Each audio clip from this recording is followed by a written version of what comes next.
Hello? Where are you? We have our final meeting for tomorrow's wedding, remember? You haven't shown up, and I was wondering what happened. About that. I'm not coming. What? I was speechless at Yannick's unexpected response. What do you mean? I don't understand.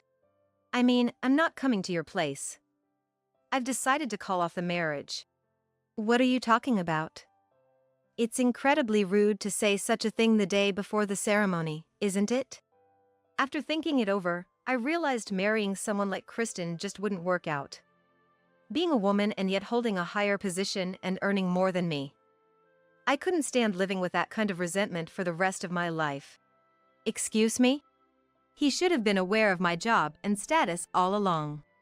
Despite the occasional sarcastic remarks, I believed he was trying to understand in his own way. And yet, why bring this up now? So, I've decided to marry the girl I'm currently dating. I just got the marriage license issued. Marry? Not with me, but with another woman? I couldn't grasp the meaning of his words immediately. He was seeing someone else while with me? So, I was being two-timed? The woman's voice over the phone before? Had he already got a marriage license? As I searched for words, Yannick, mistaking my silence for shock, continued with a sneer. I prefer a younger, more docile girl who sweetly relies on me rather than an aged, charmless woman like you. Ditching an old lady like you was the right choice. Hearing those words, all the various emotions swirling in my head vanished. Then, my honest thoughts at the moment came out. Oh, is that so? Thanks for breaking it off. Huh? My name is Kristen. I'm a 40-year-old corporate employee. I've been working at the same company for almost 20 years since graduating from college. The workplace is filled with great people, and I enjoy my work. As a result of my good performance, I currently serve as the head of the sales department. While I was fulfilled by my rewarding job in a supportive environment, I actually had a fiancé. Somewhat unexpectedly, I thought I might remain single forever, but then I met Yannick, introduced by my parents. Being an only child, I understood my parents' concerns about my prolonged singleness. With those feelings, I started a relationship with Yannick on the premise of marriage, which eventually led to our engagement. Yannick was a salesperson at one of my dad's client companies. My dad and the president of Yannick's company are old acquaintances, often going out for drinks even now. Yannick was reputed to be an outstanding employee, and my dad persuaded Yannick's company president to introduce him to me. When this proposal was first made, I honestly wasn't enthusiastic. Though I had a vague desire for marriage, I wasn't keen on being set up for it. Dad, could we possibly cancel this arrangement? Honestly, I'm not seriously considering marriage right now, and I'd feel bad meeting with that mindset. Don't be like that, okay? Just think of it as an opportunity to meet someone, no need to be so formal. Despite my gentle refusal, my dad pleaded me, and I relented to meet just once. Yannick, true to his sales background, was skilled at bridging gaps between people. The conversation flowed smoothly thanks to his adept socializing, and time flew by. I thought it wouldn't be bad to meet him again. And so, our relationship continued, leading to our engagement. However, Yannick has been acting a bit strange lately. Normally, he's the same, but when it comes to work, he sometimes becomes harsh towards me. Hey, how about going out somewhere on your next day off? Maybe we can go for a drive. One day after work, I received a call from Yannick inviting me on a date. Sorry, I have to go on a business trip next week, and I'll be working on the weekend too. Can we pick another day? My company often requires me to travel for work, leading to weekend work as well. While I do get compensatory leave, it often results in mismatched schedules with Yannick. It's not uncommon for us to go over a week without seeing each other. I felt bad turning down his invitation due to my business trip, but his attitude changed immediately after I mentioned it. I see. Being a department head must keep you really busy. Guess you don't have time for me then. Although Yannick is usually pleasant, he becomes sarcastic when work prevents us from meeting. Yannick and I are the same age, but he is a manager. I don't mind our differences in position, but it seems Yannick feels inferior to me. I sensed his feelings, so I avoided discussing work to prevent such situations. However, it's now an unavoidable topic. You don't have to speak like that. I feel bad about turning down your invitation, but it's because of work. Of course, your job should come first over someone like me. Good luck then. With that, Yannick ended the call abruptly. Staring at the darkened screen of my cell phone, I sighed. I never intended to neglect Yannick because of work. Though it's true our days off don't always align, I always look forward to making the most of our time together when we can meet. I couldn't comprehend Yannick's unwillingness to understand my perspective. Even when we couldn't meet, Yannick and I kept in touch through messages. But lately, his responses have become less frequent. How about dinner after work this Friday? I found a great place. One lunchtime. I messaged Yannick. Usually, he'd read it promptly, but that day, I didn't get a reply until after 8 p.m. I have overtime on Friday, so it's not possible. His reply was brief and indifferent. Unusual for Yannick, who rarely worked late. Assuming he was just busy, I was grateful he replied during his work. That's how I saw it. Yet, this marked the beginning of a change in Yannick's behavior. I'm not good at initiating contact. So Yannick used to reach out to me more often. But now, he hardly ever contacts me. Therefore, I would send messages, but depending on the content, there might be no reply even if it's read. And if there was a reply, it was just a word or two. Work is piling up, and I'm busy. He claims to be swamped with work, facing daily overtime and increased weekend shifts. After several weeks of this, I decided to call Yannick. It's Saturday.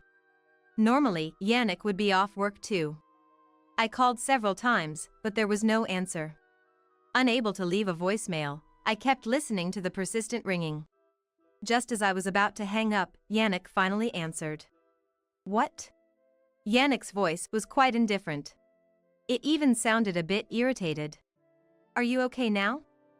We haven't seen each other in a while, so I thought I'd call. If it's not urgent, can I hang up? I'm swamped with work right now. Yannick seemed eager to end the call, which felt odd to me. He claimed to be at work, but the background sounded lively, not like an office environment. It's not urgent, but you haven't been replying to my messages lately, so I was worried. Haven't I told you? I'm busy with work piling up. You, as a department head, Kristen, should understand this, right? I want to focus on my work. Yannick sighed heavily, clearly wanting to get off the phone. His irritation was palpable, and his tone was more biting than usual. Continuing the conversation seemed futile. I see. Just take care not to overdo it. Yeah, then. As he was about to hang up, a voice came through from his end. Hey Yannick, who's on the phone? The voice was sugary and elongated.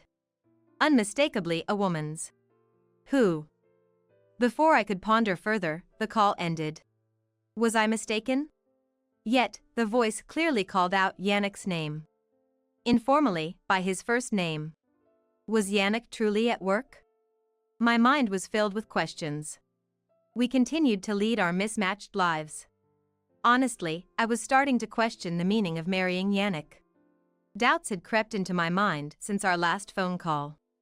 Should I go through with the marriage or call it off? The wedding date was already set. And if I were to cancel, sooner would be better.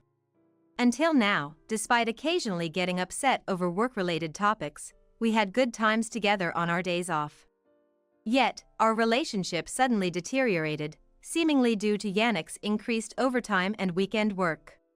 Avoiding me under the pretext of work made me wonder if he was having an affair. Such suspicions began to arise. The sound of a woman's voice in the background of the call also raised concerns. To clear my mind of these feelings, I decided to focus on what I could do at the moment. I made up my mind to do just that. Even after that, Yannick's attitude remained unchanged. Our communication was mostly through messages, with hardly any phone calls. Yet, Yannick never brought up anything definitive about calling off the wedding. Given that relatives and acquaintances had been invited, we couldn't just stop preparing for the wedding. It seemed unlikely that Yannick, who was always busy with work, was making any progress with the preparations on his own. Just to be sure, I contacted the venue, but as I suspected, there was no sign that Yannick had been in touch with the staff. I found myself alone, moving forward with the preparations for our wedding. Finally, it was the day before the wedding. I had spent time preparing for tomorrow. Today, Yannick was supposed to come to my house for our final meeting. Today, we had to talk in person. But he was nowhere to be found past our scheduled time. Calling him, the background noise suggested he was out. Hello? Yannick? Where are you? We have our final meeting for tomorrow's wedding, remember? You haven't shown up, and I was wondering what happened. About that. I'm not coming. What? I was speechless at Yannick's unexpected response. What do you mean? I don't understand. I mean, I'm not coming to your place. I've decided to call off the marriage. What are you talking about? It's incredibly rude to say such a thing the day before the ceremony, isn't it? I was confused. Truthfully, I hadn't been entirely looking forward to it. But canceling the day before would cause inconvenience for so many people. I'd have to contact the venue and notify relatives and guests about the cancellation. The prospect of dealing with the aftermath was more pressing in my mind than the sadness or shock of not marrying Yannick. Ignoring my silence, Yannick continued. After thinking it over, I realized marrying someone like Kristen just wouldn't work out. Being a woman and yet holding a higher position and earning more than me. I couldn't stand living with that kind of resentment for the rest of my life. Excuse me? He should have been aware of my job and status all along. Despite the occasional sarcastic remarks, I believed he was trying to understand in his own way. Yet now, he was bringing this up. So, I decided to marry the girl I'm currently dating. I even got the marriage license issued just now. Marrying? Not with me, but with another woman? I couldn't immediately grasp the meaning of his words. Was he seeing someone else while with me? So, I was being two-timed? The woman's voice over the phone before? Had he already got a marriage license? As I searched for words, Yannick, mistaking my silence for shock, continued with a sneer. I prefer a younger, more docile girl who sweetly relies on me rather than an aged, charmless woman like you. Ditching an old lady like you was the right choice. Hearing those words, all the various emotions swirling in my head vanished. And then, my honest thoughts at the moment came out. Oh, is that so? Thanks for breaking it off. Huh? Yannick, who must have expected me to be upset, seemed taken aback by my unexpected reaction. Honestly, I've been wondering if it was right to go through with the marriage. Thanks to your outrageous behavior, I can now retaliate without holding back. Thank you. What? Huh? Wait, Kristen, what do you mean? I couldn't comprehend Yannick's flustered state, having betrayed me first. Did he expect me to cry and cling to him? The thought of regarding Yannick as my fiancé was utterly gone. We have nothing to do with each other now, we're complete strangers. Don't ever call me again. Goodbye. Though Yannick seemed to be saying something on the other end, I mercilessly ended the call. Perhaps it was for the best that the marriage didn't proceed with lingering doubts. However, canceling the ceremony would mean being swamped with various follow-up tasks. Thinking about that, I felt I couldn't let it go without getting back at Yannick in some way. I decided to seek revenge. About a week after the wedding was called off, Yannick called me. His voice sounded frantic. Hey! What's going on? He immediately raised his voice as I answered the call. You don't need to shout, I can hear you fine. What do you want? I told you not to call me. This isn't the time for that. There's a big problem at work. Kristen, you must have done something. A big problem? What exactly? When I pressed him for answers, Yannick was at a loss for words. Right now, Yannick must be wearing a look of frustration. At work, there's a rumor that I was two-timing. The only one who'd do something like this is you, Kristen. Were you trying to get revenge? How vindictive! It's not a rumor, it's the truth. And since we invited colleagues from both our companies to the wedding, it's natural they'd be curious why it was suddenly called off. That might be true, but I was even called in by the president today. He probably wants to make me out to be the villain no matter what. It seemed like Yannick was trying to come up with reasons to blame me, even if he had to force them. However, regarding the breaking off of this engagement, Yannick is undoubtedly at fault. I responded with a firm and resolute attitude. Well, of course. My dad must have mentioned it. What do you mean? Why would your dad come into this? In fact, my dad is a president too. He's acquainted with Yannick's company president, and the two, having hit it off, also interact privately. Given the situation, it was only natural for my dad to discuss with the president the cancellation of the wedding due to Yannick's selfish reasons. I calmly relayed this fact to Yannick. What? Your dad is the president of that big company? That's a major client of ours. Didn't I mention it? Dad originally intended to pass the company to my future husband. He wanted me to marry someone capable. But no matter how professionally competent someone is, if their character is terrible, it's useless. My dad, who dotes on me, had somewhat old-fashioned views, planning for my husband rather than me to inherit his role.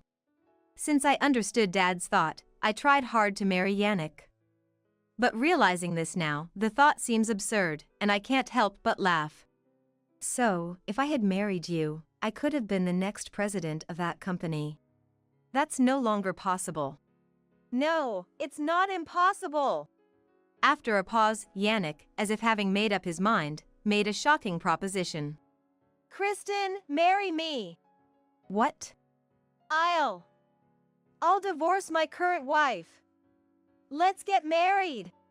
His irrational suggestion brought a dry laugh to my lips. Are you out of your mind? Why would I marry a man who easily switches between women? Think about it. We once considered marrying each other. We can make it work. Trying to appease me, Yannick continued in a softer tone. But I wouldn't be fooled. I decided to play my another trump card. Stella, was it? You're planning to abandon such a young and pretty girl to marry an older woman just for her money? Hearing the name Stella, Yannick fell silent. He was probably wondering how I knew her name. What are you talking about? Who's Stella? Kristen, you must be misunderstanding something. Did you think I wouldn't find out? When your overtime and weekend work suddenly increased, and you started avoiding me, it was obvious something was up.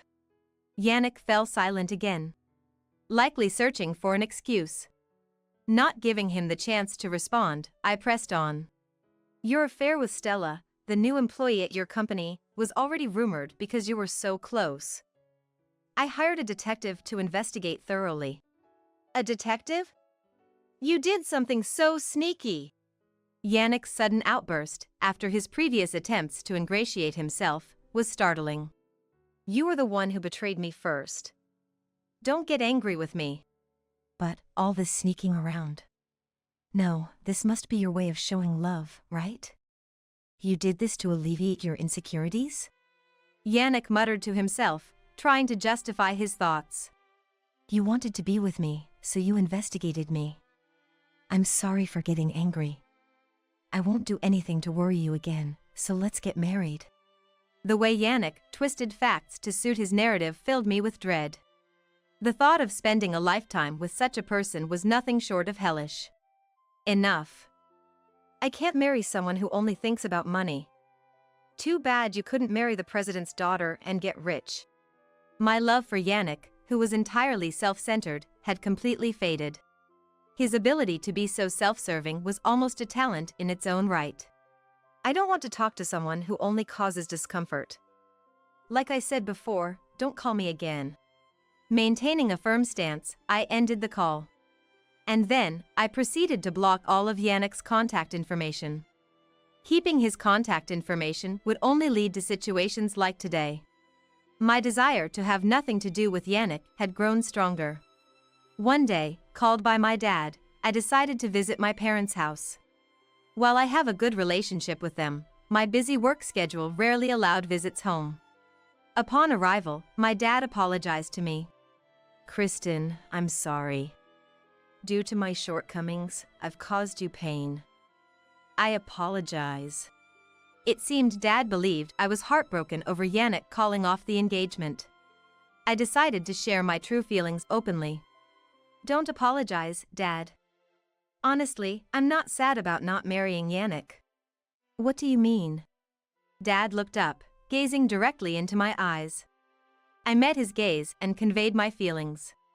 "I've always thought I might be okay remaining single. But knowing you wanted your daughter's husband to inherit, I thought marrying Yannick would fulfill your dream." "Kristen." "But with such a mindset, even if we had married, it wouldn't have lasted long. I should have been honest about my feelings." "I'm sorry." I bowed to my dad, who then embraced my shoulders. "No, Kristen, you've done nothing wrong. The fault lies with me for starting this. And the ones who should be punished are Yannick and his affair partner." Dad's voice grew firmer as he spoke. His brows furrowed in anger.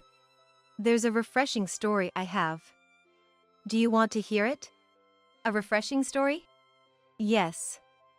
It's about the villains getting their comeuppance." According to Dad, Yannick and his affair partner, Stella, were facing tough times at their company. It all started when Dad told Yannick's company's president that he intended to cancel their business dealings. Dad expressed that he couldn't trust someone who cheats while engaged and callously breaks off the engagement right before the wedding. He didn't want to do business with a company that employs such a person. That's what was reportedly said. The president pleaded for reconsideration, but Dad made it clear that as long as Yannick was involved, he had no intention of doing business.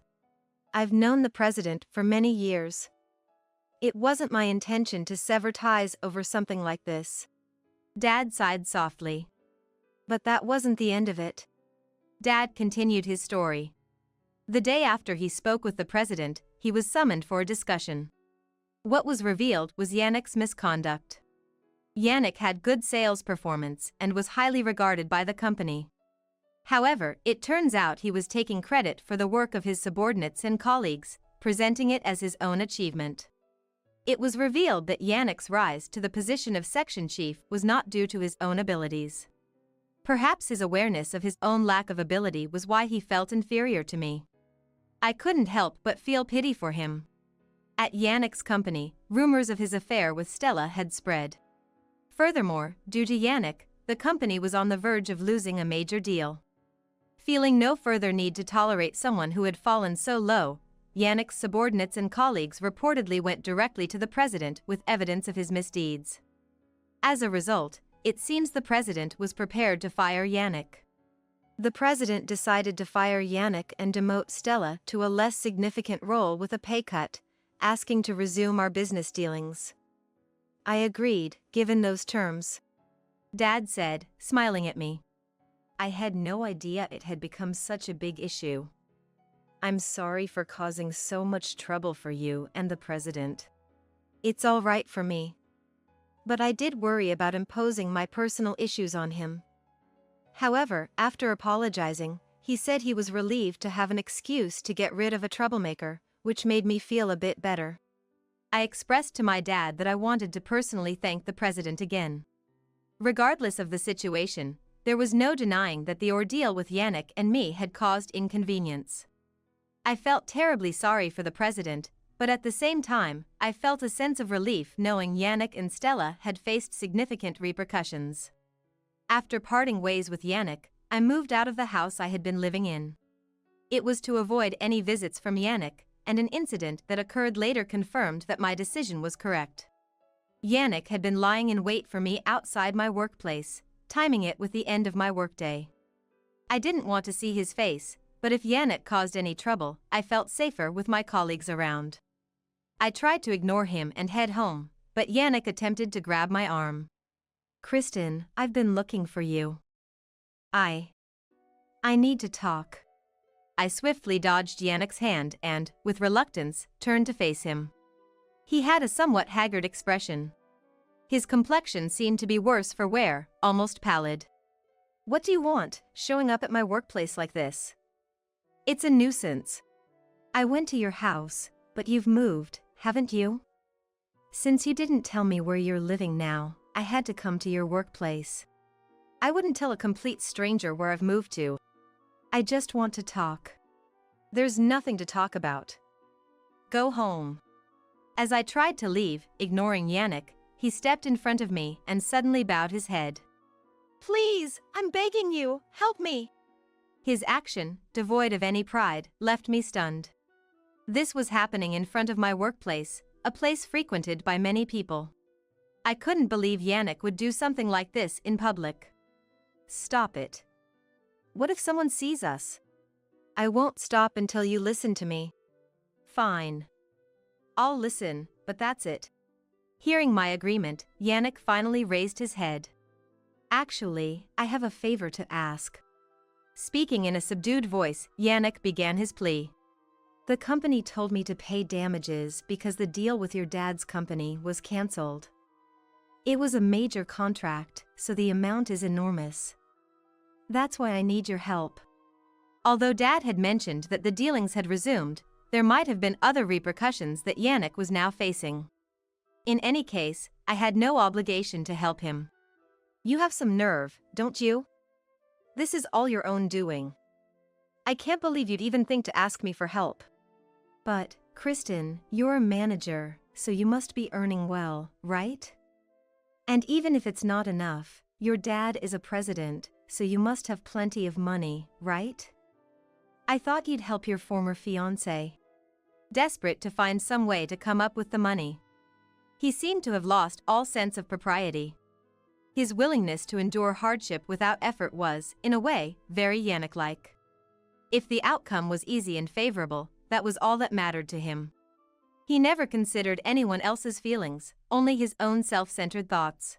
I decided to press the issue further, showing no mercy. "How convenient for you.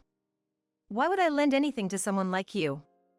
In fact, I'm going to demand compensation for breaking off the engagement. Be prepared." "What? What are you saying? You're asking for even more money from someone who just told you they're struggling? Don't you have any humanity, Kristen?" Seeing his hopes dashed and now facing a demand for compensation, Yannick's anger was directed squarely at me. "It's only natural for you to be asked for compensation when you unilaterally broke off the engagement for selfish reasons. Plus, I'm covering the cancellation fees for the wedding. I'll be billing you for that too. Are you a demon? Don't you have any intention of helping someone who's down like this? I have no feelings of sympathy or pity for you. And stop calling me Kristen, it's too familiar." I felt a strong aversion towards Yannick, who, despite being married to Stella, continued to treat me as if I were still his woman.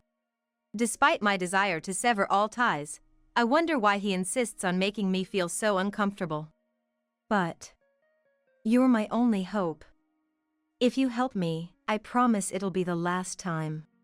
"No matter what you say, it's impossible. I don't have a single penny to waste on you. If you keep bothering me, I'll call the police.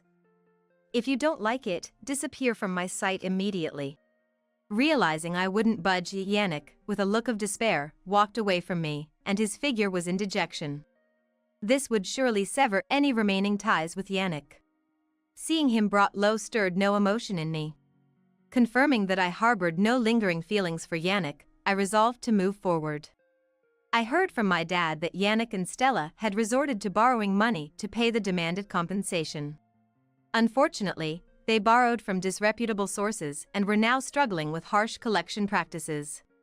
They tried to seek help from family and relatives to repay the debt, but the story of how they broke off the engagement with me had spread, and no one was willing to help them. Yannick, having lost his job, faced difficulties in finding new employment as rumors of his actions at his previous job circulated, making it hard for him to get a job in the area. Stella, while not fired, resigned due to the uncomfortable atmosphere created by the affair rumors that wouldn't die down. Both were barely getting by with part-time jobs, struggling day to day. As for me, I was as busy as ever with my work, thriving in my professional life. It seems this path suits me better after all. One day, while relaxing at my parents' house, Dad approached me with a question. "Kristen, would you consider taking over the company?" "What?" "Of course, I'm not talking about immediately. But if you're interested, I'd like to start training you as my successor." It seemed Dad had revised his thoughts after the recent events. Instead of forcing me into marriage to have my husband take over, he thought of making me his successor. For me, who was determined to forge ahead in my career, Dad's words felt like an acknowledgement of my efforts, and I was genuinely pleased. "Thank you. It seems I'm well suited to working. I may not fully understand the challenges of running a company, but I'd like to take on the challenge."